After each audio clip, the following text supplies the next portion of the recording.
दूसरे स्कंद के पहले अध्याय का जो है दूसरा भाग जो है हम पढ़ते हैं। तो हमने यहाँ से छोड़ा था पिछले भाग में, अब यहाँ से शुरू करते हैं। इस कथा के श्रवण करने से जन्म जन्मांतरों के पाप नष्ट हो जाते हैं। अतः हे राजन, तुम भी इस कथा के श्रवण करने से मोक्ष को प्राप्त हो जाओगे।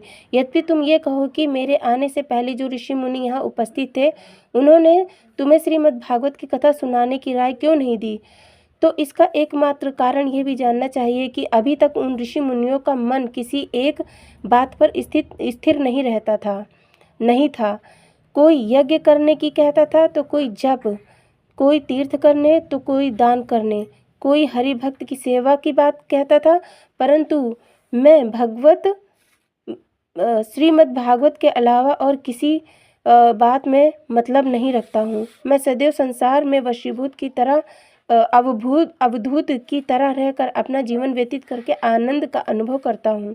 हे राजन, यदि तुम इस डर से डर रहे हो कि तुम्हारी मृत्यु में थोड़ा सा ही समय शेष रह गया है, तो तुम अपने मन में उस डर को त्याग दो, क्योंकि तुम्हारी मृत्यु में आने में अभी 7 दिन शेष हैं।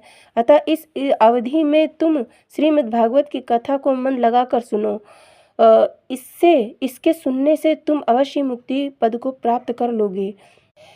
खटवांग नामक राजा तो केवल 2 घड़ी से ही मुक्त हो गया था, फिर तुम्हारे लिए तो 7 दिन का समय मिला है। यदि कोई प्राणी सच्चे हृदय से अपने परलोक को सुधारना चाहे तो वह केवल 2.5 घड़ी में ही सुधर सकता है। श्री सुखदेव जी के प्रिय वचन सुनकर राजा परीक्षित हाथ जोड़कर बोले, हे महामुने, राजा खटवांग ने 2 घड़ी में ही मुक्ति कैसे प्राप्त कर ली? वह कथा आप कृपा कर मुझे सुनाइए। श्री सुखदेव जी बोले, हे राजन, त्रेता युग में खटवांग नाम का एक बड़ा प्रतापी, बलवान, नीतिवान एवं धर्मवान राजा अयोध्यापुरी में हुआ।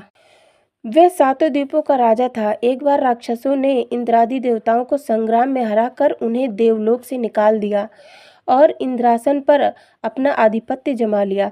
उस समय देवगुरु बृहस्पति जी ने देवताओं से कहा कि तुम राजा खटवांग की सहायता लेकर असुरों से संग्राम करोगे, तभी तुम विजयी हो सकोगे। यह सुनकर देवराज इंद्र सब देवताओं के साथ मृत्युलोक में आए और उन्होंने राजा खटवांग के पास जाकर अपना मनोरथ सुनाया।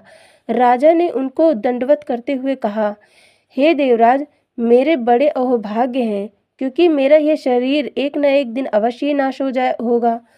इससे यदि आप लोगों के किसी काम आ जाए तो इससे अधिक अच्छी बात और क्या हो सकती है।